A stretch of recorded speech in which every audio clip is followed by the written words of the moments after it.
and a crushing blow to the president's political opponents. We're going to bring you the very latest details, all coming up tonight. Also, a total media freakout over something the president never did and also is right about regarding Clinton and Comey. We also have an important message about what is the situation that is ongoing with Saudi Arabia, the president's comments today. And we're going to give you a Hanity history lesson on America at times having to deal with really evil, bad actors for reasons that make sense.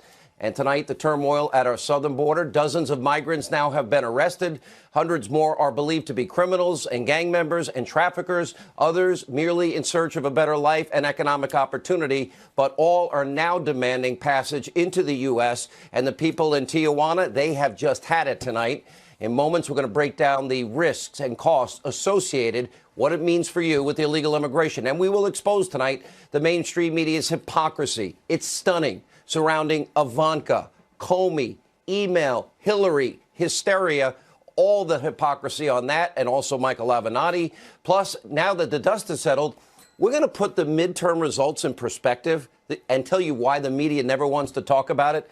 The big blue wave was a little ripple. We'll tell you why it didn't materialize, and we'll show you how one failed Democratic gubernatorial candidate is becoming the world's worst sore loser. A lot to cover. It'll take the full hour. Thanks for being with us. We start with our breaking news opening monologue. All right, breaking just moments ago, we learned that President Trump has submitted written answers to the special counsel, Robert Mueller, and the president's attorney, Jay Sekulow, issued this statement, quote, the questions presented dealt with issues regarding the Russia-related topics of the inquiry. The president responded in writing, Rudy Giuliani adding, quote, it has been our position from the outset that much of what has been asked raised serious constitutional issues and was beyond the scope of a legitimate inquiry. This remains our position today. The president has nonetheless provided unprecedented cooperation.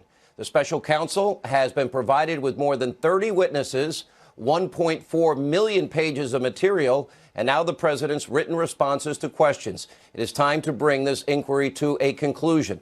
Make no mistake, huge win tonight for the president and his legal team. His attorneys were pushing for written answers. That means no subpoena fight, no subpoena before the grand jury, no in-person interview, no year-long fight headed towards the U.S. Supreme Court, no perjury traps. And keep in mind, these were all questions. None of them were about obstruction of justice. Why? Because there never was any, just like there was never collusion. Instead, Mueller focused on this Russia collusion, and time again, the president's already answered these questions. Denied any collusion, any conspiracy, any coordination with any foreign government, especially Russia. And so now this has just become a formality. Now, after spending nearly 600 days, the investigation might soon finally be coming to an end. The media hysteria, conspiracy theories, well, they'll just find something new to lie to you about. Now, if we really care about truth and equal justice in the United States today, well, tonight the door is wide open. Hillary Clinton's bought and paid for, dirty Russian dossier filled with Russian lies, rampant FISA fraud, abuse committed using those bought and paid for Hillary Russian lies, literally fraud committed against judges to get subpoenas or get warrants against Trump campaign associate Carter Page. And then after that, the coordinated leak efforts to literally lie to the American people, propagandize them, misinform them, so that would influence the 2016 election. That all now needs to be investigated if we really care about Russia collusion and equal justice under the law and equal application of our laws. And tonight, the Mueller probe, well, that seems to be winding down. Well, the New York Times is reporting that Trump wanted to order the Department of Justice to prosecute James Comey and Hillary Clinton. Now, does that sound like breaking news to you? Because it isn't. It shouldn't, and because we know how the president feels about Hillary and Comey, and we know Hillary committed crimes. It's not even in dispute. And, of course, the anti-Trump haters over on Conspiracy TV, MSNBC, and Fake News CNN acting like they found it. They've been looking for 2 years, and now they found it. Maybe they could have listened to his rallies that they wouldn't cover when they were yelling CNN sucks and lock her up. They would have learned something there. Take a look. This is what happens in authoritarian countries. The president orders the president, the leader, orders the investigation and prosecution of his political enemies. I think it's prima facie evidence of abuse of power. This is absolutely off the charts. Donald Trump is basically running his office like he's the head of a banana republic. I think this is a scandal at a 15 on a 1 to 10 level. He was essentially trying to use the apparatus of the state to punish his political enemies. He never did anything. Never. Ever. It's a phony story. Fake news. And when the story broke, by the way, we reached out to Greg Jarrett for his reaction. He said, how is this even a story? He's right. He'll join us later with much more. Now, during the 2016 campaign, then candidate Trump repeatedly said that he wanted Hillary Clinton prosecuted for her email server scandal. And Clinton and Comey both should have been investigated. We only investigate Trump, I guess, in this political climate. He gave Hillary Clinton the nickname Crooked Hillary for a good reason. And let's be honest, she should have been prosecuted. The single easiest obstruction of justice case, slam dunk, that I've ever seen in my life. You know, when you delete subpoenaed emails, acid wash the hard drive, bleach bit, hammers, devices. And by the way, Comey's actions legally need to have been looked into and should be. And when we come back also tonight, later on in the program, we'll have Senator Graham joining us. He'll weigh in on all of it. Now we turn to the situation with Saudi Arabia's crown prince. Now, pay close attention. This is going to be very hard for liberals in the media to keep up with. I want them to pay very close attention. The murder of the Saudi journalist Jamal Khashoggi was reprehensible. That is evil. And I have little doubt that this evil act was carried out in the Saudi consulate in Istanbul at the direction of Saudi Arabia's crown prince, known as MBS. On this program, frankly, in all the media, well, there's nobody that's been tougher on Saudi Arabia and nobody more consistent of my criticisms of Saudi Arabia for a whole host of reasons. I've been their loudest critic for good reason. I've called out Saudi Arabia's rampant human rights abuses, their complete lack of common decency, Saudi Arabia's treatment of women. They can't drive, up to recently couldn't vote, and literally have to ask their husbands if they may travel abroad. Gay people are killed just for being who they are. Christians and Jews, oh, guess what?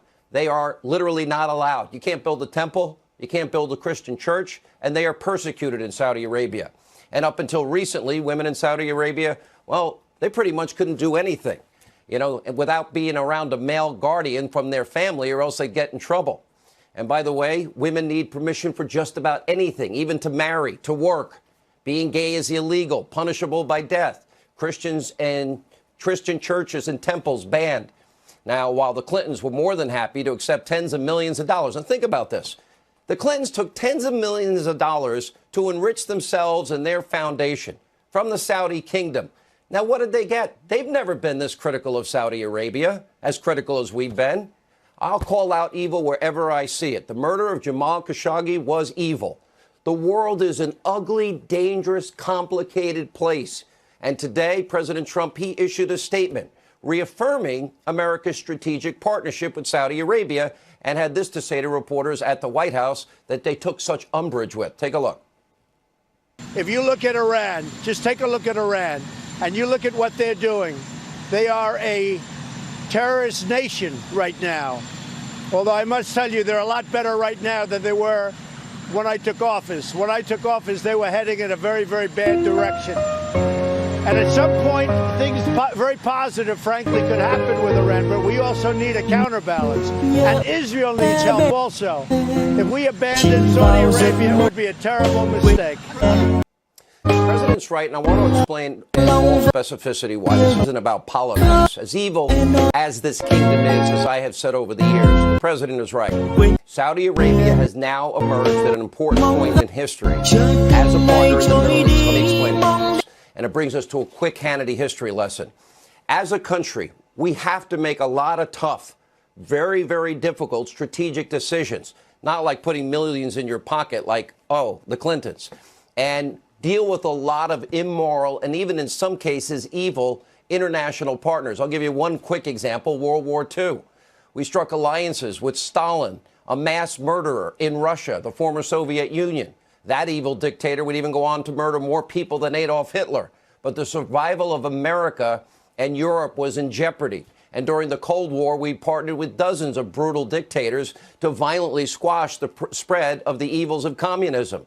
And now Saudi Arabia, similarly, a horrible regime, but there's a key alliance that is now in place, and that would be the United States and Israel and Egypt and Jordan and also, let's see, the Saudis and the Emirates. And what is the alliance against? Iranian hegemony. Iran is currently the world's #1 state sponsor of terror. They are funding numerous proxy wars. And if the mullahs that chant death to America, death to Israel, and want to wipe Israel off the map, if they ever get nuclear weapons, millions and millions of people can die. So we have to make a strategic decision. We can't take that risk. In fact, the current alliance, again, the U.S., Israel, Jordan, Egypt, the UAE, the Saudis, they've been a crucial force in checking this Iranian hegemony. And this is the alliance that we now need to stop these radical mullahs with their radical threats from ever getting their hands on nuclear weapons. Still, many on the left are in meltdown mode over the president's handling of Saudi Arabia. You know what? Where have they been? Former Obama U.S. ambassador Samantha Power tweeting, quote, "It is a mean and nasty world, but Trump's siding with the meanest and nastiest out there, whether, El-Sisi or Putin or assassin MBS will leave the world even nastier." This statement is a green light for would-be murderers in countries that have things that Trump thinks we need.